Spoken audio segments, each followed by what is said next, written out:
أعوذ بالله من الشيطان الرجيم بسم الله الرحمن الرحيم قل أعوذ برب الفلق من شر ما خلق ومن شر غاسق إذا وقب ومن شر النفاثات في العقد ومن شر حاسد إذا حسد صدق الله العظيم بسم الله الرحمن الرحيم قل أعوذ برب الناس ملك الناس إله الناس من شر الوسواس الخناس الذي يوسوس في صدور الناس من الجنة والناس صدق الله العظيم أما بعد أعوذ بالله من الشيطان الرجيم بسم الله الرحمن الرحيم معززاتین قرآن پاک الحمدللہ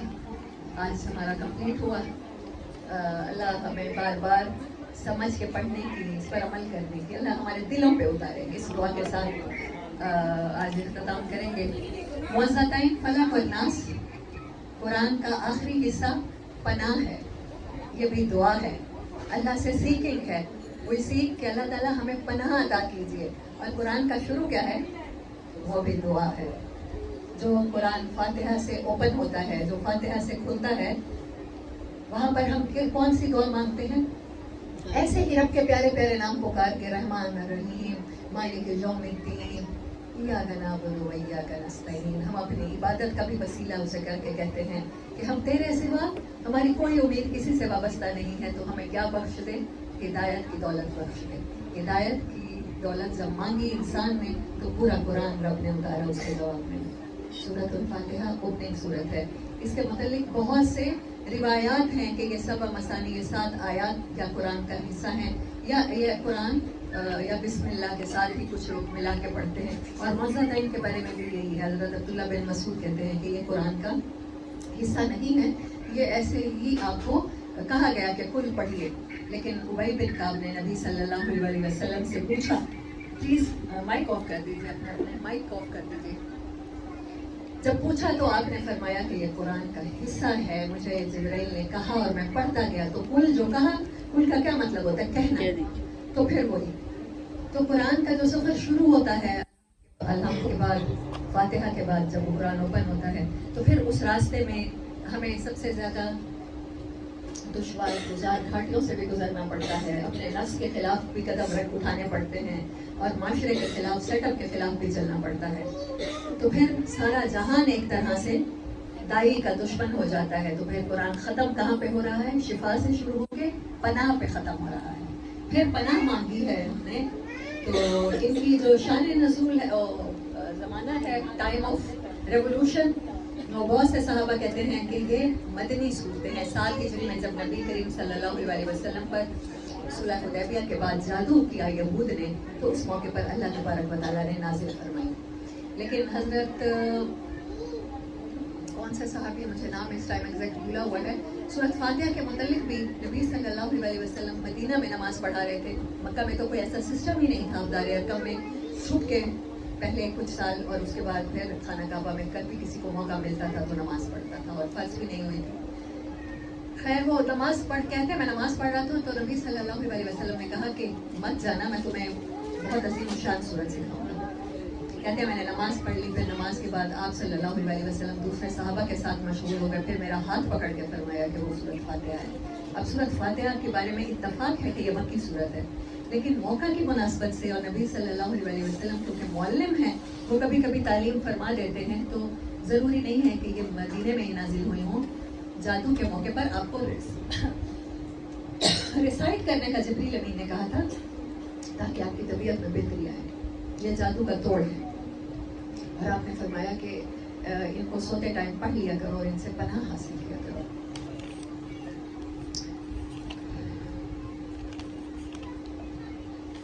شروع کرتے ہیں شان نزول کے بعد ان کو پڑھنا.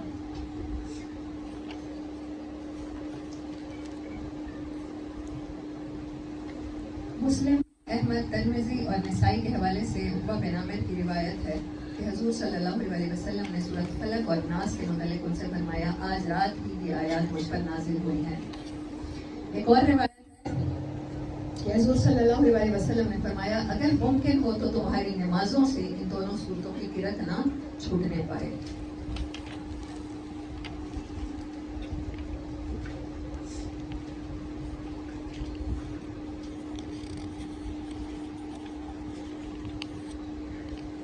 ابن عباس رضی اللہ تعالیٰ عنہ کی روایت میں یہ حدیث بھی آئی ہے کہ نبی صلی اللہ علیہ وسلم حضرت حسن اور حضرت حسین پر یہ دعا پڑھتے تھے اعیذو کما یا اعیذھا بکلمۃ اللہ تامۃ من کل شیطان ہامۃ ومن کل عین لامۃ. اسلام میں جھاڑ پھونک کی کیا حیثیت ہے؟ حضرت ابو سعید خدری رضی اللہ تعالیٰ عنہ سے وہ روایت مشہور ہے کہ نبی صلی اللہ علیہ وسلم کے صحابہ کسی سفر میں گئے اور وہاں کسی جگہ پر جب قیام ہوا تو وہاں کے لوگوں نے میزبانی نہیں کی، لیکن ان کے سردار کو بچھو نے کاٹ لیا. تو وہ تکلیف میں جب آئے تو انہوں نے کہا کیا تم میں سے کوئی جھاڑ پھونک بھی جانتا ہے؟ تو ایک صاحب نے کہا کہ نہیں، ہم تو نہیں کریں گے کیونکہ آپ نے ہماری میزبانی نہیں کی. سفر کی سہولیات آج کے دور کی طرح نہیں ہوتی تھی کہ ہوٹلز ہوں اور رہنے کو اور کھانے کو مل جائے، تو اہل علاقہ کی میزبانی کیا کرتے تھے. تو انہوں نے کہا کہ نہیں، ہم آپ کو اتنی بکریاں دیں گے، آلموسٹ 200 کہیں یا 300 کہیں اتنی بکریاں دیں گے، تو آپ علاج کیجیے. انہوں نے علاج کرنا شروع کیا. کہتے ہیں میں سورۃ فاتحہ پڑھتا گیا اور میں اس کو لاب دہن لگاتا گیا، تھتکارتا گیا، وہ ٹھیک ہو گیا. انہوں نے اتنی ہی بکریاں دے دی. اب باقی صحابہ نے کہا ہم تو نہیں دیں گے، یہ تم نے پتہ نہیں کس طریقے سے حاصل کیے ہیں، پہلے نبی صلی اللہ علیہ وسلم کو بتائیں گے. بعد میں جب جیسے صحابہ پہنچے اور انہوں نے جا کے یہ بات کی نبی صلی اللہ علیہ وسلم نے، آپ نے ان سے پوچھا کس چیز سے علاج کیا تھا؟ انہوں نے کہا کہ میں نے فاتحہ ہی پڑھی. تو میں تمہیں کیسے پتا کہ یہ علاج کرتی ہے؟ تو ان بکریوں میں میرا حصہ بھی ہوگا. آپ نے صحابہ کو اس سے منع نہیں فرمایا. یعنی کلام الہی شفا ہے، لیکن کیا ہے؟ شفاء لما فی الصدور، ہمارے دلوں میں جو بیماریاں ہیں ان کی شفا ہے.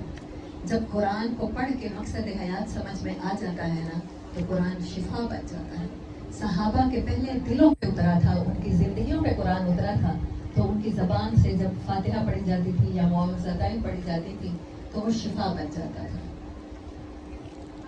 اب چلتے ہیں سورت کی طرف. بسم اللہ الرحمن الرحیم. قل اعوذ برب الفلق، کہیے کہ میں پناہ لیتا ہوں. اعوذ کا مطلب ہے کہ گوشت کا لٹکنا، ہڈی کے ساتھ چھوٹے سے گوشت کے حصے کا لٹکنا، کسی کمزور چیز کا بڑی چیز سے پناہ لینا. برب الفلق، اور فلق کہتے ہیں پھاڑنے کو. جیسے کہتے ہیں کہ اسباح فالق الاسباح، سورۃ انعام میں اللہ تعالیٰ کے بارے میں ہے کہ فالق الاسباح، وہ پھاڑتا ہے، رات کو پھاڑ کے دن نکالتا ہے، صبح ہو جاتی ہے. صبح کو صبح اسی لیے کہتے ہیں کہ وہ اندھیرے کو پھاڑ کے دن کے ٹائم روشنی جب پھیلتی ہے. قل اعوذ برب الفلق، کہیے کہ میں پناہ لیتا ہوں اس رب کی جو اندھیروں کو، تمام اندھیروں پر غالب آ کے ان سے روشنی کر سکتا ہے. من شر ما خلق، ہر اس چیز کے شر سے جو اس نے بنائی ہے. اللہ نے چیزیں نقصان کے لیے نہیں بنائی، لیکن انسان اور مخلوقات ایک دوسرے کو نقصان پہنچانے پر آمادہ ہو جاتے ہیں. تو پھر ہم نے کس کی پناہ لینی ہے؟ اس رب کی جو تمام اندھیروں پر غالب ہے، جو کچھ اس نے پیدا کیا. ومن شر غاسق، اور خاص طور پہ اس اندھیرے سے جب وہ چھا جاتا ہے. اور غاسق نبی صلی اللہ علیہ وسلم نے چاند کو بھی کہا، کیونکہ چاند سورج کی طرح روز روشن نہیں ہوتا، آہستہ آہستہ گھٹتے گھٹتے کالی راتیں آنا شروع ہو جاتی ہیں. تو اندھیرے سے اذا وقب، جبکہ وہ داخل ہو جائے، جبکہ وہ چھا جائے. ومن شر النفاثات، نفاس کہتے ہیں پھونک مارنا. آپ کسی چیز کو بلوک کرتے ہیں ایسے کر کے، اس کو کہتے ہیں نفاثات. عقد گرہ، جب جادو کیا جاتا ہے یا کوئی بھی ریچولز اس طرح کے کیے جاتے ہیں، بلیک میجک یا کچھ بھی، تو وہاں پر کچھ نوٹس لگائی جاتی ہیں، جیسے بال ہو گئے، جیسے دھاگے ہو گئے، جیسے کپڑا ہو گیا، اور پھر ان کے اوپر یہ کیا جاتا ہے. کبالا یہودیوں کا بڑا مشہور یہ ایکٹ ہے. یہ جو سینیورٹی کے تحت ہالی ووڈ کے جتنے بھی ایکٹر ہیں، میڈونا تو خاص طور پہ، لیکن میں نے اس کے بارے میں بھی پڑھا تھا، ٹام کروز کے بارے میں، تو وہ لوگ شدت کے ساتھ اس کے پیروکار ہیں. بدلے میں وہ اس کا پیروکار ہونا انہیں دنیا میں شہرت اور پیسہ دلاتا ہے. وَمِن شَرِّ النَّفَّاثَاتِ فِي الْعُقَدِ وَمِن شَرِّ حَاسِدٍ إِذَا حَسَدَ، اور میں پناہ مانگتا ہوں ہر اس حاسد کے شر سے جب وہ حسد کرنے لگے. آپ کسی سے نفرت کرتے ہیں اس سے فرق نہیں پڑتا، لیکن جب آپ کسی کو نفرت اس حد تک بڑھ جائے کہ آپ اس کو نقصان پہنچانا چاہیں اور نقصان پہنچانے کے لیے کچھ نہ کچھ کریں، تو حاسد اذا حسد، جب اس کا حسد اپنے پیک پر اپنے ورک پہ ہوتا ہے، یعنی ایکٹیو فارم میں ہوتا ہے، وہ حسد کی بنا پر آپ کو کوئی نقصان پہنچاتا ہے، اس کے شر سے اللہ نے پناہ مانگنے کو کہا ہے. ورنہ نظر بد تو برحق ہے نا، اور اپنوں کی بھی لگ جاتی ہے، محبت کرنے والوں کی بھی لگ جاتی ہے. تو یہاں پر کس سے پناہ مانگی گئی ہے؟ جب آپ اللہ کے راستے پہ چلنا شروع کریں گے نا تو آپ کا راستہ کھوٹا کرنا شروع ہو جائیں گے لوگ، وہ آپ سے حسد کرنا شروع ہو جائیں گے. جب آپ کے مقام تک نہیں پہنچ سکیں گے تو اپنے اندر اچھائیاں پیدا کرنے کے بجائے، اپنی فطرت کی صفائی کرنے کے بجائے وہ کیا کریں گے؟ آپ کو گرانے کی کوشش میں لگ جائیں گے. یہ ہے حاسد اذا حسد. جب کوئی آپ کو نقصان پہنچانے پہ آمادہ ہو جائے، آپ کا قد گھٹانے پہ لگ جائے، آپ کی کریکٹر اسیسینیشن پہ لگ جائے، تو پھر ہم نے ان سے ریفیوج لینا ہے، ان سے پناہ پکڑنی ہے، ان آیات سے.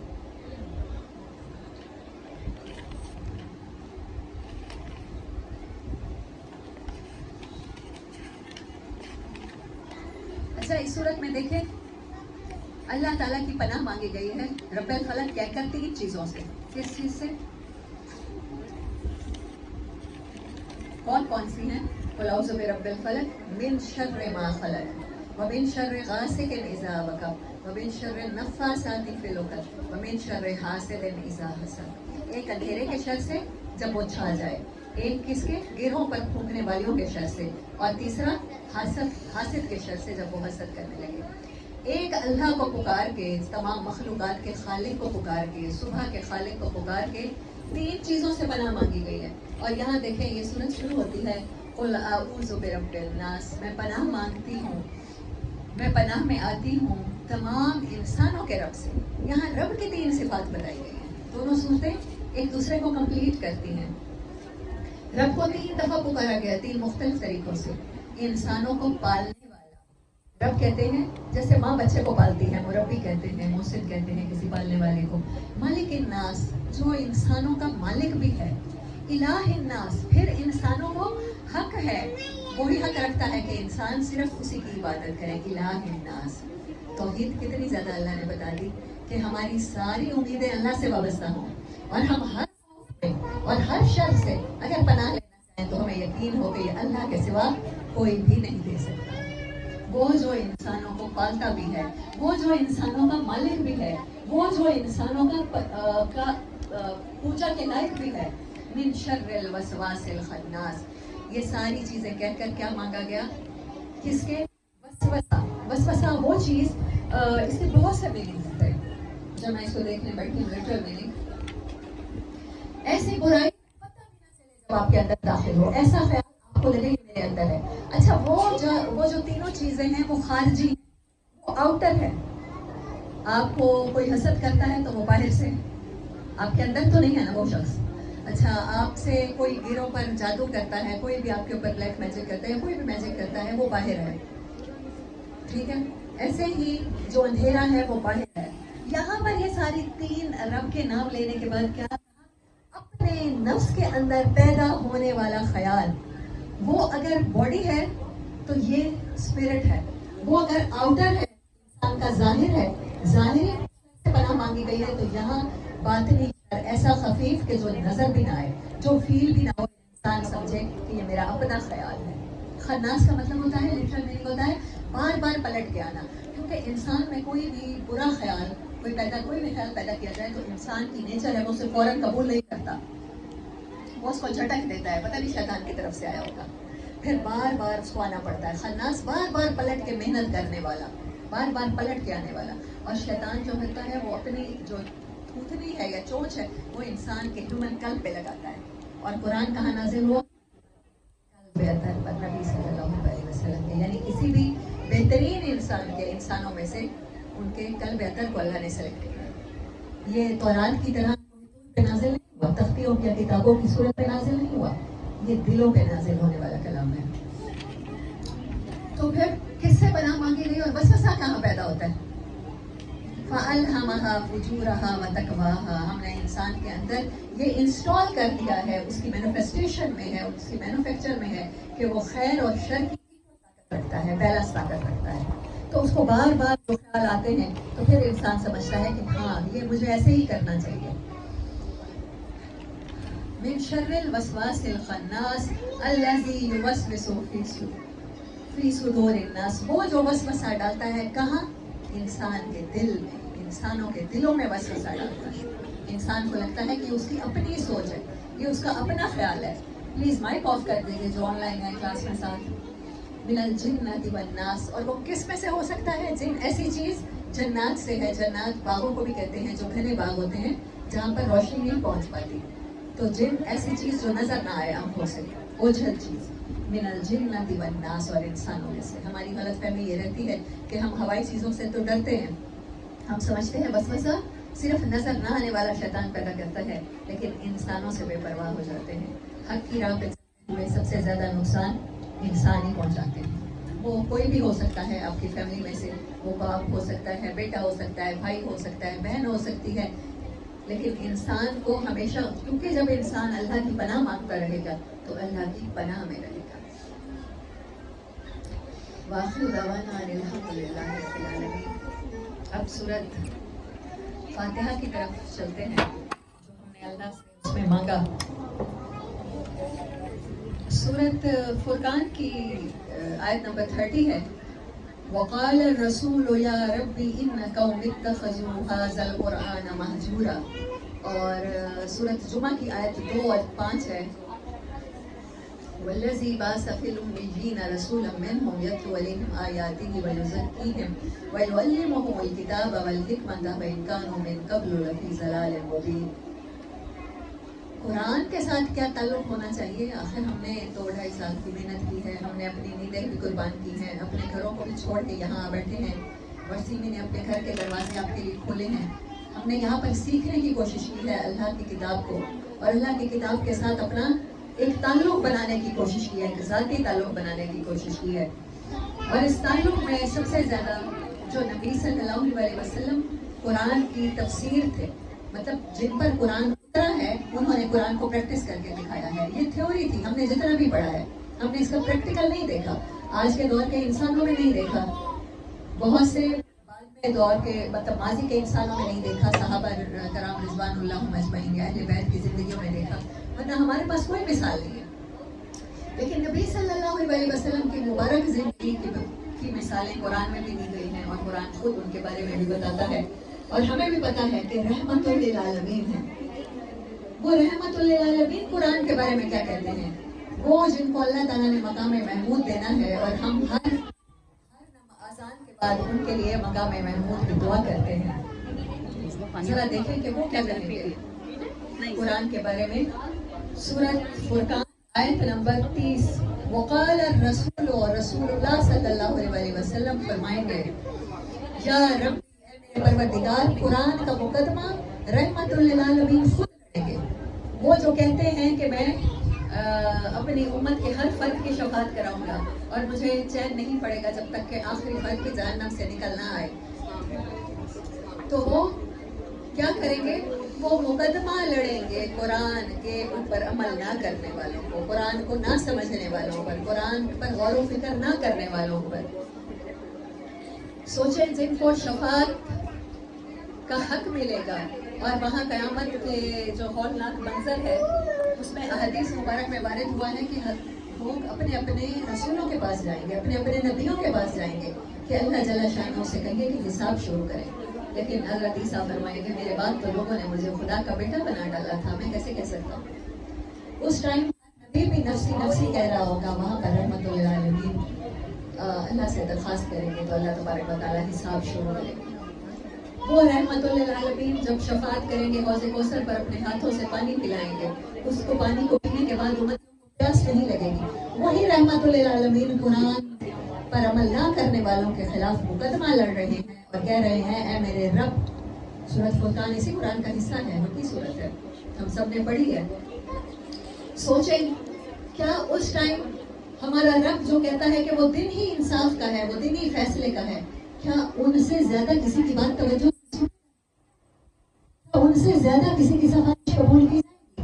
وہ کہیں گے میرے رب یہ میری قوم ہے، ان قومی، یہ میری امت ہے، یہ میرے لوگ ہیں، اتخذوا انہوں نے بنا لیا تھا ھذا القرآن، اس قرآن کو جو تو نے میرے اوپر نازل کیا اور ان کے پاس گائیڈنس کے لیے بھیجا، مہجورا، چھوڑ دیا تھا، اس کو نظر انداز کر دیا تھا، اس کو چھوڑ کے اپنے مسالک کے علماء سے دین سیکھا، قرآن کو ہی نہیں سیکھا، قرآن کی طرف ہی توجہ نہیں کی۔ عربی گرامر سیکھنا، عربی لینگویج سیکھنا، یہ سارے قرآن کو سیکھنے کے مرحلے ہیں، تجوید سیکھنا، لیکن سب سے پہلے قرآن کے ساتھ ہمارا رشتہ کیا ہونا چاہیے؟ اس کو کلام الہی سمجھنے کا، اس کو اللہ کا احسان سمجھنے کا، اس کو قابل شکر ایسا معجزہ سمجھنے کا کہ حضرت موسیٰ علیہ السلام کا عصا آج ہمارے پاس ہمیں مل بھی جائے، تابوت سکینہ مل بھی جائے، دنیا میں دریافت ہو جائے، تو آج اس عصا کو ہم میں سے کوئی بھی اٹھا کے کسی بھی پانی کو پھاڑنے کی جتنی بھی کوشش کر لے، پانی نہیں پھٹے گا۔ حضرت موسیٰ کی زندگی کے ساتھ وہ معجزہ ختم ہو گیا۔ حضرت عیسیٰ علیہ السلام اللہ کے حکم سے فرماتے تھے مٹی کے پرندوں کو کم باذن اللہ، اور پرندوں میں جان پڑ جاتی تھی۔ آج عیسیٰ علیہ السلام تیسرے آسمان پر یا یہاں دنیا سے اٹھا لیے گئے، تو جب تک حضرت عیسیٰ تھے وہ معجزہ تھا، حضرت عیسیٰ موجود نہیں ہے دنیا میں، تو آج کوئی نہیں کہہ سکتا کم باذن اللہ، اللہ کے حکم سے کوئی مردوں میں جان پڑ جائے یا پرندے اڑ جائیں۔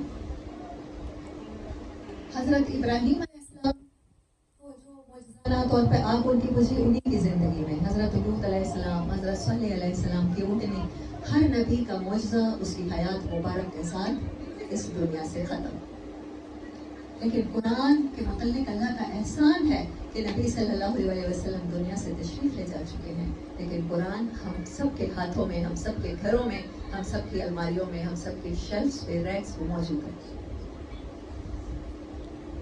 اپنا مقام اور مرتبہ تو دیکھیے، کنتم خیر امت اخرجت للناس، آپ تو بہترین لوگ ہو کہ جن کے نام کے ساتھ نبی اور رسول نہیں لگتا، کیونکہ آپ نے فرمایا انا خاتم النبیین، لا نبی بعدی، میرے بعد کوئی نبی نہیں ہے۔ ما کان محمد ابا احد من رجالکم ولکن رسول اللہ وخاتم النبیین، سورۃ احزاب کی آیت۔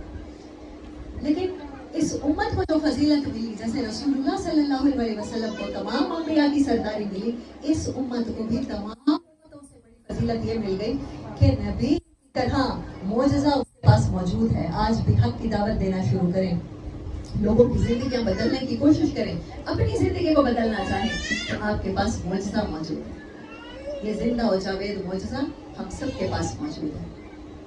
تو پھر اس سے بڑھ کر بدقسمت کون ہوگا کہ جس کو پیغمبروں جیسی صفات عطا کر دی جائے اور پیغمبروں جیسی رسپانسبلٹی مل جائے اور قرآن جیسی کتاب اور قرآن جیسا معجزہ اس کے پاس ہو جو قیامت تک کے لیے زندہ ہے، لیکن اس سے فائدہ نہ اٹھائے۔ تو پھر بنتا تو ہے نبی صلی اللہ علیہ وسلم کا مقدمہ لڑنا قرآن کا، کہ یہ میری قوم ہے، اس نے قرآن کو ہی چھوڑا۔ باقی کہا کہ قرآن کے اسپیشلسٹ سے جا کے دین سیکھیں گے، قرآن کے علماء سے جا کے دین سیکھیں گے۔ کیا قرآن کہیں بھی کہتا ہے محمد کی آیت کیا ہو گیا ہے انسانوں کو؟ کیا ان کے دلوں پہ تالے لگ گئے ہیں؟ یہ قرآن میں غور و فکر نہیں کرتے۔ تو پھر کہتے ہیں پیٹھ کو، یعنی ایک معنی جو نظر آ رہا ہے اور ایک وہ معنی جو اس کے اندر پوشیدہ ہے، وہ غور کرنے والے کو جو سمندر میں نیچے تہ میں غوطہ لگاتا ہے، موتی تو اسی کو ملتے ہیں، اوپر سطح پہ تو موتی نہیں ہوتے، سطح پہ تو جھاگ ہوتی ہے۔ آپ دنیا میں کسی بھی بیچ پہ چلے جائیں تو جو ڈائیورس ہوتے ہیں وہ ہمیشہ غوطہ لگاتے ہیں، نیچے سے موتی ملتے ہیں۔ قرآن کے معنی پر تدبر کرنے والے کو قرآن کے خزانے ملیں گے، قرآن کے مطابق زندگی گزارنے والے کو قرآن کے خزانے ملیں گے، صاحب قرآن کی سیرت کے مطابق اپنی زندگیاں بنانے والے کو قرآن کے خزانے ملیں گے۔ اور اگر ہم یہ سب نہ کر پائے اور اگر دیر ہو گئی، وہ مہلت جو ختم کر دی گئی، وہ ایگزامینیشن سینٹر جس دنیا میں ہم بھیجے گئے ہیں، کسی کو 60، کسی کو 50، کسی کو 30، کسی کو 20، کسی کو 80 سال کی زندگی دے کر یا 100 سال کی زندگی دے کر اس ایگزامینیشن سینٹر میں اتارا گیا ہے، اگر مقصد حیات کو سمجھے بغیر اس دنیا سے چلے گئے تو پھر کیا ہوگا؟ پھر یہی مقدمہ ہوگا، وہ قیامت کا دن ہوگا، رسول اللہ صلی اللہ علیہ وسلم وکیل ہوں گے اور اللہ پاک جج ہوں گے، اور آپ فرمائیں گے وقال الرسول یا رب ان قوم اتخذوا هذا القرآن مہجورا۔ یہ کتاب تو آئی تھی میری اور آپ کے دلوں کو پاک صاف کرنے کے لیے، میں نے سورۃ جمعہ کی آیت میں تلاوت کی، هو الذی بعث فی الامیین رسولا منہم. ہاں میں آپ کو کہہ رہی تھی کہ قرآن کسی ہائی انٹلیکٹ یا ہائی آئی کیو لیول کے پرسن کے لیے نہیں اترا، یہ ہر کسی کے لیے اترا ہے. هو الذی بعث فی الامیین، وہ اللہ کا احسان ہے کہ اس نے کس میں، امیوں میں، ان پڑھ لوگوں میں بھیجا اپنے رسول کو. کیا دے کر بھیجا، کس لیے بھیجا، اس کا کام کیا ہے، یتلو علیہم آیاتہ، کہ وہ ان کے اوپر تلاوت کرے. تلاوت کرنے سے دلوں کے زنگ بھی دور ہو جائیں گے، تلاوت کرنے سے زندگیاں بھی بدلیں گی. یہ قرآن حق رکھتا ہے، یہ قرآن اتنا ایفیکٹ رکھتا ہے کہ یہ زندگیاں بدل دے. کل کے کافر ابو جہل، ابو لہب کانوں میں انگلیاں دیتے تھے کہ کہیں قرآن نہ پڑ جائے کانوں میں. لوگوں سے کہتے تھے، کوئی مکہ میں نیا آتا تھا کہ کانوں میں روئی دے کر آنا کہ قرآن کے الفاظ اگر کان میں چلے گئے تو زندگیاں بدل جائیں گی، اس کا جادو چل جائے گا. اور ہمارے کانوں میں قرآن کی تلاوتیں جاتی ہیں لیکن ہمارے اوپر یہ جادو نہیں چلتا، ہماری زندگیاں نہیں بدلتی. ابو جہل ساتھ ساتھ اوکاس کے میلوں میں مکہ میں، کیونکہ لوگ حج کے لیے آتے تھے تو ساتھ ساتھ چلتا تھا اور لوگوں سے کہتا تھا کانوں میں انگلیاں دے لو. محمد صلی اللہ علیہ وسلم کا کلام اگر تمہارے کانوں میں چلا گیا تو تم اسی ٹائم بدل جاؤ گے. بیٹے ماں سے جدا ہو جائیں گے، بیوی سے شوہر جدا ہو جائے گا، مطلب تم کسی اور دین میں چلے جاؤ گے. لیکن آج کے پیدائشی مسلمان کی بدقسمتی ہے کہ بہترین قرأت کی جاتی ہے، بہترین تجوید سیکھی جاتی ہے، قرآن کے زیر زبر کا علم حاصل کیا جاتا ہے، فونیٹکس کا علم حاصل کیا جاتا ہے، لیکن نہیں اترتا تو قرآن دلوں پہ نہیں اترتا، بدلتا نہیں ہے قرآن تو زندگیاں نہیں بدلتا. یہ تو انقلابی کتاب تھی، اس کے ساتھ تو آپ کو اور مجھے دنیا کی حکومت کے اور آخرت کی عزت کے وعدے تھے. یہ قرآن تو اپنے ساتھ جڑنے والوں کو بھی اتنا ہی عزت والا کر دیتا ہے، ویسے ہی دنیا عطا کر دیتا ہے جیسے حضرت سلیمان علیہ السلام کو بھی. میں حیران ہو رہی تھی کہ قرآن میں جتنے بھی پیغمبروں کی سٹوری سنائی گئی ہیں، ہم سب کی زندگی میں اتنی ہی کلیمٹیز ہو سکتی ہے نا. کسی کو حضرت یوسف علیہ السلام کی طرح جدائی آ سکتی ہے اپنوں کی، کسی کو حضرت یعقوب علیہ السلام کی طرح جدائی کے ساتھ ساتھ اپنوں کی بے وفائی بھی آ سکتی ہے، کسی کو حضرت ایوب علیہ السلام کی طرح بیماری آ سکتی ہے، کسی کو حضرت یونس علیہ السلام کی طرح مشکل حالات پیش آ سکتے ہیں، حادثات پیش آ سکتے ہیں، کسی کو حضرت موسیٰ علیہ السلام کی طرح جادوگروں سے واسطہ پڑ سکتا ہے، کسی کو حضرت لوط علیہ السلام کی طرح ہومو سیکسولیٹی سے واسطہ پڑ سکتا ہے، اور کسی کو حضرت صالح علیہ السلام کی طرح کرپٹ لوگوں سے واسطہ پڑ سکتا ہے، کسی کو حضرت شعیب علیہ السلام کی طرح غلط اکانومی سے واسطہ پڑ سکتا ہے. تو پھر ان سب پیغمبروں کی دعائیں قرآن میں ریکارڈ کر کے ہمیں بتا دی گئی ہیں. اگر تم اداس ہو گئے ہو، اگر تم لاوند ہو، تمہارے پاس اولاد نہیں ہے تو تم ذکریہ کی طرح مانگ لینا، میں رب اولاد دے دوں گا. کہہ دینا کہ رب لا تذرنی فردا وانت خیر الوارثین. یونس علیہ السلام کی طرح کسی حادثے میں پھنس گئے ہو، اپنے اعمال کی شامت آ گئی ہے تو کہہ دینا لا الہ الا انت سبحانک انی کنت من الظالمین. اپنی کمیوں کا اعتراف کر لینا، میں رب معاف کر دوں گا. کبھی آدم علیہ السلام کی طرح ہم سب آدم کی اولاد ہیں اور ہم سب خطا کار ہیں. نبی صلی اللہ علیہ وسلم کی حدیث مبارک ہے کہ کل بنی آدم خطاؤون، لیکن سب سے بہتر خطا جو توبہ کر لیتے ہیں. پھر کہہ دینا ربنا ظلمنا انفسنا وان لم تغفر لنا وترحمنا لنکونن من الخاسرین. یہ گھڑی ٹھیک ہے؟ اچھا مجھے ٹائم نظر آتا رہے گا، اٹس بیٹر.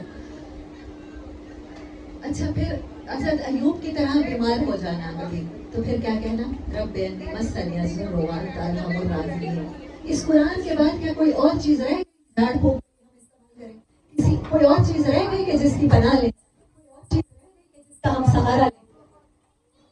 نہیں، ہم نے کچھ نہیں انسانی زندگی سے متعلق چھوڑا. اور حضرت نوح علیہ السلام کی طرح آپ کا سٹبل لوگوں سے، آپ کا ضدی لوگوں سے واسطہ پڑ جائے، جو اپنے عقائد کو سب کچھ سمجھے، جو اپنے مسالے کو سب کچھ سمجھے. 950 سال کی زندگی میں حضرت نوح علیہ السلام.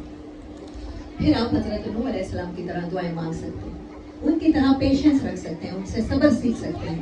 حضرت ابراہیم علیہ السلام کا واقعہ اللہ نے بتایا قرآن میں کہ اگر اپنے گھر بار کو چھوڑنا پڑے، اپنے والد کے خلاف جانا پڑے تو اللہ کے راستے میں گھر بار بھی چھوڑ دینا. پھر اگر آگ میں کود جانا کہہ دے تو آگ میں بھی چلے جانا. اور حضرت اسماعیل کا واقعہ بتا کے اللہ نے بتایا اگر اپنوں دنیا بھی چلانی پڑے تو چلا دینا، لیکن میرا دین مت چھوڑنا، یہ قرآن مت چھوڑنا۔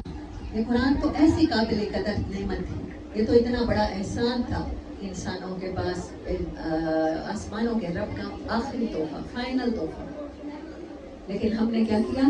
اسی قرآن کو چھوڑ کے ہم نے سمجھا کہ دین کے اسپیشلسٹ سے دین سیکھنا چاہیے، علماء کے حوالے کر دیا۔ اور قرآن کیا کہنا ہے کہ میں نے اپنا رسول اس لیے بھیجا ہے کہ ان کو میرے آیات، ان کو قرآن کی تعلیم، ان پر آیات پڑھے، ان کے دلوں کی صفائی کا اہتمام کرے۔ حدیث قدسی کا مفہوم ہے کہ اللہ تعالیٰ تبارک و تعالیٰ فرماتے ہیں، میں زمین و آسمان میں نہیں سما سکتا، میں بحر و بر میں نہیں سما سکتا، ہاں مومن کا دل ایسی جگہ ہے کہ میں رب وہاں سما جاتا ہوں۔ تو کوئی مہمان گھر میں آئے، سیمی نے کتنا اہتمام کیا ہوگا، گھر کی صفائی اسپیشل کرائی ہوگی۔ عیدوں پر ہم کیا کرتے ہیں کہ ہمارے مہمان آتے ہیں تو پھر ہم اس گھر کو اس طرح سے صاف کرتے ہیں مہمان کی حیثیت کے مطابق۔ کیا وہ میلے گھروں میں آئے گا؟ کیا وہ غلیظ جگہوں پر جہاں پر بدبوئیں ہوں گی، حسد کی، چغلی کی، غیبت کی، جھوٹ کی، کیا وہ وہاں وہ عظیم الشان رب ایسے دلوں میں بسے گا؟ نہیں بسے گا، صفائی کرنی پڑے گی۔ ہم نے اپنے آپ کو بدلنا ہے، اپنے دلوں کو پاک صاف کرنا ہے۔ سب سے پہلے سفر کے بازی کی لعنت سے پاک صاف کرنا ہے۔ میں کچھ نہیں ہوں، میں مسلمان ہوں، میرے رب نے میرا نام قرآن میں کیا کہا؟ حضرت ابراہیم نے اپنے بیٹوں کو کیا کہا؟ تمہارے رب نے تمہارا نام مسلمان رکھا ہے، مت مرنا، تمہیں موت نہ آئے مگر تم مسلمان ہو جانا۔ اہل حدیث ہو کوئی بات نہیں، بریلوی ہو کوئی بات نہیں، دیوبندی ہو کوئی بات نہیں، شیعہ ہو یا سنی کہلاتے ہو، لیکن تمہیں گریجولی تبدیلی آئے کہ آخر میں تمہیں پتہ چل جائے کہ یہ سارے فرقے، سارے مسالے مسلمانوں کی قوت کو کمزور کرنے کے لیے ہے۔ میں نے تو مسلمان ہونا ہے، میں نے اللہ کی فرما برداری سب کو ٹھیک سمجھنا ہے۔ یہ نہیں سمجھنا کہ میں جس طریقے سے نماز پڑھ رہی ہوں، اگر رفع یدین کسی نے نہیں کیا تو وہ گمراہ ہو گیا ہے، کسی نے اونچی آمین نہیں پڑھی تو گمراہ ہو گیا ہے، کسی نے یا رسول اللہ کہہ دیا یا الصلاۃ والسلام یا حبیب اللہ کہہ دیا تو وہ مشرک ہو گیا۔ شیطان کی سب سے بڑی چال ہے جو اللہ نے کیا کہا تھا کہ وَاعْتَصِمُوا بِحَبْلِ اللَّهِ جَمِيعًا وَلَا تَفَرَّقُوا۔ صحابہ نے پوچھا اللہ کی رسی کون سی ہے کہ ہم جس کو مضبوطی سے پکڑیں؟ تو نبی صلی اللہ علیہ وسلم نے فرمایا اللہ کی رسی، اللہ کا قرآن، قرآن کے ساتھ کنیکشن۔ رسی اس ٹائم رسی کہا، آج ہم وائر کہہ لیں، آج ہم کنیکشن کہہ لیں، آج ہم سگنل کہہ لیں کہ قرآن کے ساتھ ہمارا رابطہ ہو نہیں سکتا اگر ہم کیا کریں گے؟ وَلَا تَفَرَّقُوا، فرقوں میں بٹ جائیں گے، تو اپنے اپنے فرقے کی پرموشن میں لگ جائیں گے۔ تو نبی صلی اللہ علیہ وسلم جو دین لے کر آئے تھے اور قرآن میں جس دین کی دعوت ہمیں دی گئی ہے اس میں کوئی فرقہ نہیں ہے، کوئی مسلک نہیں ہے۔ بعد میں صحابہ کرام کی روایتوں سے کسی نے ایکسٹریکٹ کیا تو امام بخاری بن گیا، اور کسی نے حضرت ابن عباس سے ایکسٹریکٹ کیا تو وہ امام شافعی اور امام مالک بن گئے، اور کسی نے ابن مسعود سے ایکسٹریکٹ کیا یا عبداللہ بن عمر سے کیا تو امام ابو حنیفہ بن گئے۔ تو فقہ ایکسٹریکٹ کرنے سے کسی کے دین پہ کوئی فرق نہیں پڑتا۔ آپ نے فرمایا میرے صحابہ ستاروں کی مانند ہیں، جس کی پیروی کرو گے فلاح پاؤ گے، اور آپ نے فرمایا خبردار رہنا، بعد میں آنے والا دور فتنوں کا دور ہے، اور اس میں دو چیزوں کو مضبوطی سے پکڑے فتنے میں پڑ جاؤ گے، اور وہ کیا ہے؟ ایک اللہ کی کتاب، اور آپ نے فرمایا میری سیرت اور میرے اہل کتاب، ان سے مضبوطی کے ساتھ جڑے رہنا۔ بہت سی احادیث میں آپ نے فرمایا میری سنت ہے، میرے سیرت، اور بعض میں آپ نے فرمایا میرے اہل بیت، کتاب کے اہل بیت۔ تو ہمیں نبی صلی اللہ علیہ وسلم کی زندگی، آپ کی حیات مبارک، اور کس سے جڑنا ہے؟ قرآن سے جڑنا ہے۔ یہ قرآن ہی تھا جس میں زندہ دفن یا عرب معاشرہ وہ تھا بیٹیوں کو زندہ دفن کر دیتے تھے، اور یا حضرت عمر کی بیٹی جب بیٹی حفصہ رضی اللہ تعالیٰ عنہ بیوہ ہوئی ہے تو آپ حضرت ابوبکر کے پاس گئے ہیں میری بیٹی سے شادی کر لو، پھر انہوں نے انکار کیا عمر کے پاس، ان کے حضرت عثمان کے پاس گئے اور آپ ارادہ ظاہر فرما چکے تھے۔ یا وہ لوگ تھے بیٹیوں کو زندہ دفن کرتے ہیں، یا پھر 4 مہینے 10 دن ختم ہو رہی ہے تو پھر بیٹی کی شادی کی فکر ہے۔ کہ دین کہہ رہا ہے کہ جو رسول اللہ صلی اللہ علیہ وسلم فرمانے کہ بیٹیوں کی پرورش کرنے والا اور ان کے بیٹوں میں فرق نہ کرنے والا قیامت کے دن میرے ساتھ کیسے ہوگا؟ ایسے ہوگا، شہادت کی انگلی اور درمیان والی انگلی کو ملا کے دکھایا۔ اور سورۃ اعراف میں فرمایا کہ کہ تمہاری تعریف تورات میں ہے اور انجیل میں ہے کہ تمہاری امت کیسی ہوگی، ہماری تعریفیں ہیں۔ آپ سب کو مبارک ہو کہ ہمارا ذکر ہم سے پہلے آسمانی کتابوں میں ہے۔ آسمانی کتابوں میں صرف پیغمبروں کا ذکر ہوتا تھا کہ یہ وہ قوم ہوگی، یہ وہ امت ہوگی جو انسانوں کو غلامی کے بوجھ سے اور زنجیروں سے، رسم و رواج سے نکالے گی۔ آج ہم نے ہی دین بنا لیا ہے رسم و رواج کا نام، آج ہم نے ہی حسب نسب کو بنا لیا ہے۔ وہ دین جو حضرت بلال کو حضرت عمر کہا کرتے تھے سیدنا بلال، صحابی تھے جن کی گھر کی دیوار ملی ہوئی تھی مسجد نبوی کے ساتھ، ان کی دیوار پہ چڑھ کے مسجد نبوی میں اذان دیا کرتے تھے حضرت بلال۔ جو دین درجے ختم کر دیتا ہے۔ ابو جہل نے بہت دفعہ کہا کہ میں تو ایمان لانا چاہتا ہوں، لیکن کیا ہو جائے گا، پھر برابری ہو جائے گی بنو ہاشم کے ساتھ۔ اور ابو لہب نے کہا جو آپ کا چچا تھا، محمد صلی اللہ علیہ وسلم مجھے بتائیے کہ ایمان لانے سے مجھے کیا ملے گا؟ آپ نے کہا جو دوسرے ایمان والوں کو ملے گا۔ کہنے لگا مطلب میرے میں اور عام انسان میں فرق ہی نہیں ہوگا، میں ایسے دین کا، اس نے قصد کیا ستیہ ناش ایسے دین کا جو انسانوں کو برابر کر دے۔ ہمارے دین کا امتیاز تھا کہ سب انسان برابر ہیں، کوئی ملک صاحب نہیں ہے، کوئی چودھری صاحب نہیں ہے، کوئی خان صاحب نہیں ہے، کوئی اور بڑائی حاصل نہیں ہے ذات پات کی بنیاد پر۔ جو ہم لوگ کہتے ہیں ہم اعلیٰ خاندان والے، ہم خان صاحب، صاحب، ہم سید صاحب اور دوسرے کمی کاسبی۔ اسلام کیا کہتا ہے؟ القاسب و حبیب اللہ، اپنے ہاتھوں سے محنت کر کے روزی کمانے والا، چاہے وہ جوتیاں سیکھ کے کمائے، چاہے وہ لوہے کی بھٹی کو دھوکنے لوہار ہو، چاہے وہ کوئی بھی ہو، وہ اللہ کا محبوب ہے۔ اور ہم کہتے ہیں کمی کاسبی ہے، ان میں رشتہ داری نہیں ہو سکتی۔ بالکل وہی سلوک کرتے ہیں جو ہندو برہمن شودر کے ساتھ سلوک کرتا ہے۔ وہ دین جس کی امتیازی خصوصیت قرآن نہیں پڑھیں گے۔ صدیاں لگ گئی ہندوستان میں، یہی ہمارے اندر جو ہندو بیٹھا ہے وہ نکل ہی نہیں رہا۔ جب تک آپ قرآن کی طرف نہیں آئیں گے آپ کو پتہ ہی نہیں چلے گا۔ قرآن بتاتا ہے کہ سب انسان برابر ہیں۔ قرآن میں ہے، حضرت لقمان اپنے بیٹے کو وصیت فرماتے ہیں کہ میرے بیٹے زمین پر اکڑ کے نہ چلنا۔ اور آپ قرآن کا حصہ ہے وہ آیت کہ تم میں سے کسی کو کسی پر برتری حاصل نہیں ہے، ان اللہ ہی اتقاکم، مگر وہ جو تقویٰ والا ہے، جو اللہ کی ناراضگی سے بچتا ہے، جو اللہ کی ناراضگی سے ڈرتا ہے، وہی عزت والا ہے۔ عزت کا معیار قرآن ہے، عزت کا معیار نبی صلی اللہ علیہ وسلم کی سیرت ہے۔ تو میری بہنیں، کچھ میری بہنوں کی ایج کی ہوں گی، کچھ میری بیٹیوں کی ایج کی ہوں گی، کچھ میری ماؤں کی ایج کی ہوں گی، تو میں آپ سب سے پوچھتی ہوں کیا ہمارے پاس کوئی جواز رہ گیا ہے یا کوئی وقت رہ گیا ہے؟ آپ کو لگتا ہے کہ ہمارے پاس وقت ہے؟ بہت سے لوگوں سے کہیں قرآن سے تعلق بنائیں، رشتہ بنائیں یا قرآن سے جڑ جائیں تو کہتے ہیں ابھی بچوں کی شادی کرنی ہے، بچوں کی شادیوں سے ویلے ہو جائیں۔ کچھ کہتے ہیں ابھی بچے اسکول نہیں گئے، ان کے اسکول کی ایج نکل جائے تو پھر۔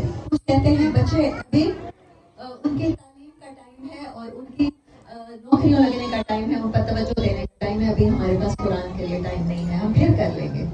کیا ہم میں سے کسی کو بتایا گیا کہ آپ کو اتنی مہلت ملے گی؟ قرآن بھرا ہوا ہے کہ جب وہ اجل آ جاتی ہے تو ایک سیکنڈ کا بھی ٹائم نہیں دیا جاتا۔ جب پیپر لینے والا ایگزامینر پیپر لے لے گا تو آپ کسی کو ایکسٹرا ٹائم نہیں دیا، کسی کو نہیں دیا۔ اللہ نے فرمایا وَلَنَبْلُوَنَّكُمْ بِشَيْءٍ مِّنَ الْخَوْفِ وَالْجُوعِ وَنَقْصٍ مِّنَ الْأَمْوَالِ وَالْأَنفُسِ وَالثَّمَرَاتِ وَبَشِّرِ الصَّابِرِينَ۔ یہ دنیا ایگزامینیشن سینٹر ہے۔ یہاں جیسے ہماری شکلیں مختلف ہیں، جیسے ہمارے ہاتھوں کے پور مختلف ہیں، ہاتھوں کی لکیریں مختلف ہیں، ہم سب کی آزمائشیں ڈفرینٹ ہیں، لیکن تم آزمائے جاؤ۔ یہ مت سمجھنا کہ پارٹی کرنے آئے ہو، تم یہاں آزمائش کے لیے بھیجے گئے ہو۔ جیسے ہی کسی کا ایگزام کا ٹائم ختم ہوگا، ایگزامینیشن سینٹر سے وہاں سے چلا جائے گا۔ دنیا سجن المومن، یہ اتنا خوبصورت پر ہم نے دل لگا لیا ہے، یہ خانہ ہے مومن کے لیے۔ تو دنیا کیا ہے؟ خانہ ہے، جہاں تو ہم دنیا کیا ہے؟ الدنیا مزرعۃ الآخرہ، یہ دنیا آخرت کی کھیتی ہے۔ اور ہمیں اس دنیا میں بلیسنگ ملی نبی صلی اللہ علیہ وسلم کی امت ہونے کی، ہمیں بلیسنگ ملی کہ ہمارے پاس معجزہ قرآن موجود ہے۔ یہ دنیا کی مثال میں آپ کو دیتی ہوتی ہوں، جیسے میں اپنی کسی سہیلی کو کچھ اپنا ایک کسی سہیلی کی طرف خط پہنچانے کے لیے کراچی یا اسلام آباد بھیجوں، اور پھر میں اسے کہوں کہ وہ کہے میں تمہارے کام سے اسلام آباد تو جا رہی ہوں لیکن میں عام لوکل بسوں میں سفر نہیں کروں گی، میں پلین کی ٹکٹ کرا دوں اور پھر اس کے لیے میں وہاں پر کسی اچھے 5 اسٹار ہوٹل میں رہائش کروا دوں، پھر اس کے بعد میں وہاں پر کے لیے 3 دن کے لیے اسے ایسے کلب جب خانے کی دلوا دوں ٹکٹ یا ساحل سمندر کی ریزورٹس کوئی بک کرا دوں کہ تم 3 دن انجوائے کرنا. اور وہ انجوائے کرنے کے بعد جب میرے پاس آئے ملتان واپس میں پوچھوں خط دے آئی بھیجا تھا اور وہ کہے وہی بھول گیا ہے, باقی مزہ بہت آیا, سفر بڑا اچھا گزرا, دنیا میں بڑا انجوائے کیا. تو دنیا کی مثال ایسی ہے. اللہ نے ہمیں یہ جو تقدیر دی ہے نا, آپ چاہے نہ چاہے, ہم نے کوئی جن گھروں میں ہم پیدا ہوئے ہیں کیا ہم جانتے تھے کہ ہم ان گھروں میں پیدا ہوں گے؟ جو ہماری عالم ارواح کی زندگی ہے, کیا خیال آتا ہے کہ ہم نے کچھ طے کیا تھا, اللہ سے کوئی سفارش کروائی تھی؟ نہیں, اللہ نے یہ طے کر دیا تھا. جیسے میں نے کہا کہ میں اپنی فرینڈ کو اس کا وہاں رہائش کا بندوبست کر دوں. یہ رشتے جو دنیا میں اللہ نے ادا کیے ہیں, والدین, بہن بھائی, شوہر بیوی کا, اولاد کا, یہ سارے دوستوں کے رشتے, یہ ہمارے پاس یہ خط پہنچانے کا اہتمام ہے. اللہ نے جس کو جتنی لگژری دی ہے, کوئی ٹرین کے ذریعے سفر کرتا ہے, کوئی بس کے ذریعے کرتا ہے, کوئی گدا گاڑی پہ کرتا ہے اور کوئی پلین پہ کرتا ہے. تو یہ دنیا میں جو اللہ نے ایکویلٹی نہیں بنائی ہمارے معاشرے میں اور ہمارے معاش میں, کوئی مال کے لحاظ سے اپ ہے یا ڈاؤن ہے, وہ اللہ نے اندازے کے ساتھ ہمیں تقدیر دے دی ہے. وہ سب کو ملنی ہے, وہ سب کچھ ادا کرے گا, وہ اللہ کا وعدہ ہے. وما خلقت الجن والانس الا لیعبدون. لیکن ہم سے کیا ڈیمانڈ ہے؟ میں نے سارا جہان تیرے واسطے بنا کے کیا کیا؟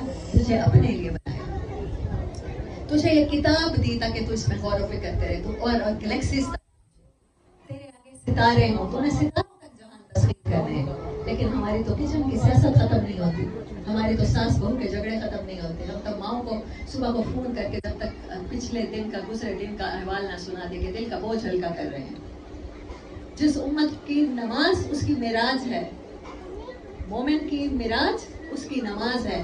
معراج کے لیے نبی صلی اللہ علیہ وسلم کو 7 آسمانوں پر بلایا گیا, براق پہ سفر کرایا گیا, مشاہدات کرائے گئے, اور مومن کو وہ معراج اسی فرش پہ ہر 5 نمازوں میں حاصل ہو سکتی ہے. عرب کی ملاقات نصیب ہو سکتی ہے, لیکن وہ اتنی ناقدری کرتا ہے. اللہ کو حال سنانے کے بجائے غوث اور غیبت کو نام دے دیا گیا ہے. دل کا بوجھ ہلکا کرتے ہیں. قرآن نہیں پڑھیں گے, قرآن کے سوا کوئی نہیں بتاتا کہ غیبت کیا ہے, مرے ہوئے بھائی کا گوشت کھانا ہے. سیرت کے سوا کوئی نہیں بتاتا کہ آپ نے وعدے پورے کرنے ہیں. نبی صلی اللہ علیہ وسلم ابھی نبی نہیں بنے تھے. کسی آدمی نے کوئی چیز دی اور کہنے لگا میں ابھی آتا ہوں, اور آپ صلی اللہ علیہ وسلم 3 دن تک اس کے انتظار میں وہیں کھڑے رہے. ہم میں سے کوئی کرتا ہے 3 دن انتظار؟ پاکستانیوں سے زیادہ کمٹمنٹ کے معاملے میں, جھوٹ کے معاملے میں, کرپشن کے معاملے میں, ایمنسٹری انٹرنیشنل کے, میں آپ کو خود سے باتیں نہیں بنا کے بتا رہی, ایمنسٹری انٹرنیشنل کے اعداد و شمار بتاتے ہیں کہ ہم کرپٹ ترین قوم ہیں.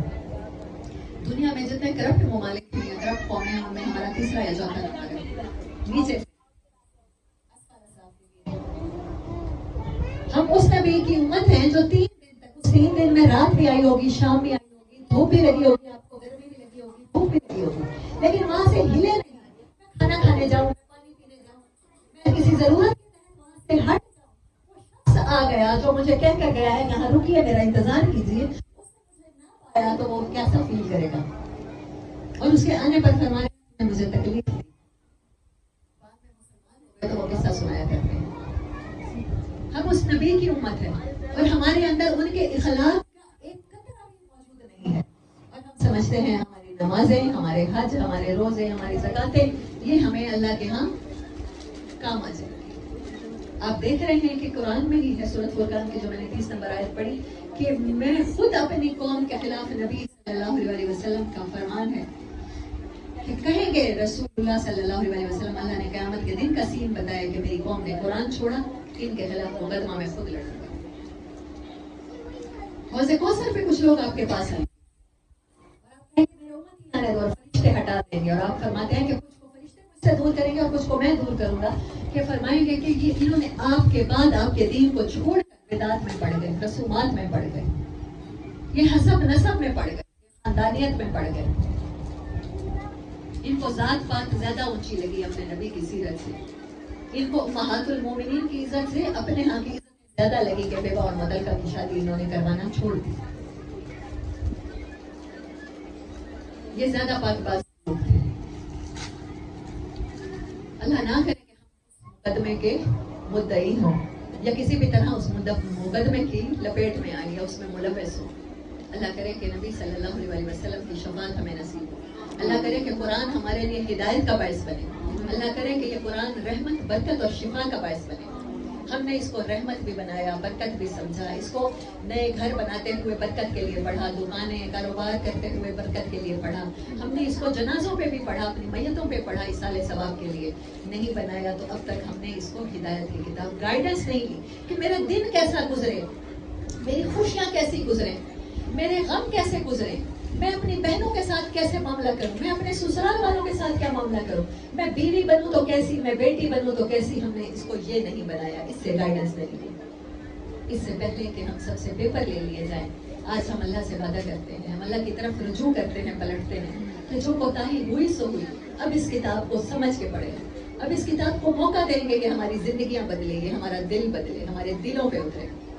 وآخر دعوانا ان الحمدللہ رب العالمین. اب وہ اسٹوڈنٹس جنہوں نے قرآن پاک کمپلیٹ کیا، ان کے لیے چھوٹے چھوٹے میں نے گفٹ تیار کیے ہیں. کوئی آپ آ جائے بیٹا، پھر اس کے بعد دعا کرتے ہیں.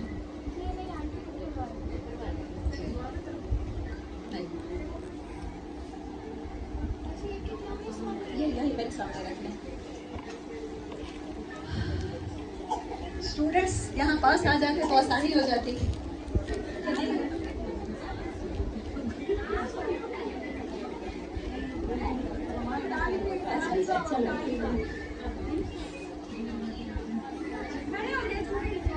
آگے جائیں، آؤ آؤ آؤ.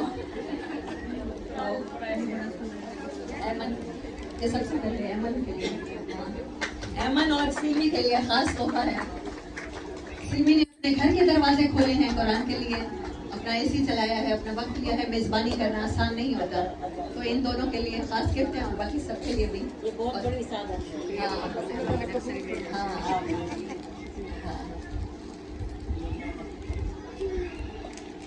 اچھا باقی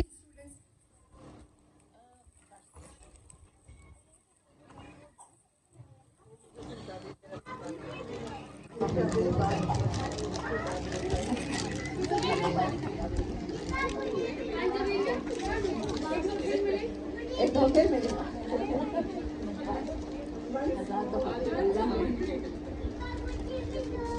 پاس کچھ نہیں دے دی میں آپ کو. تہمینہ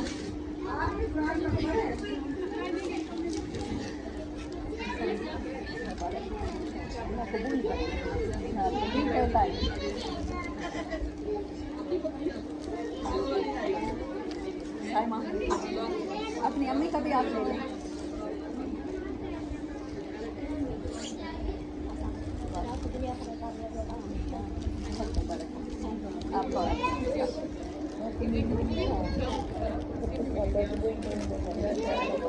جی جان، یہ الشبہ اور دعا آپ کے لیے حوصلہ افزائی کرتے ہیں. آپ بھی ہمیں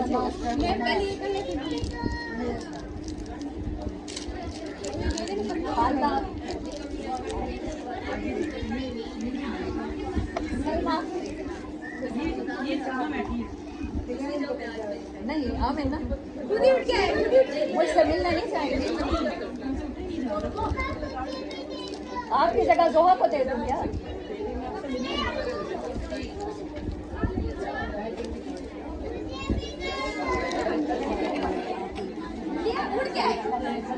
اڑ گیا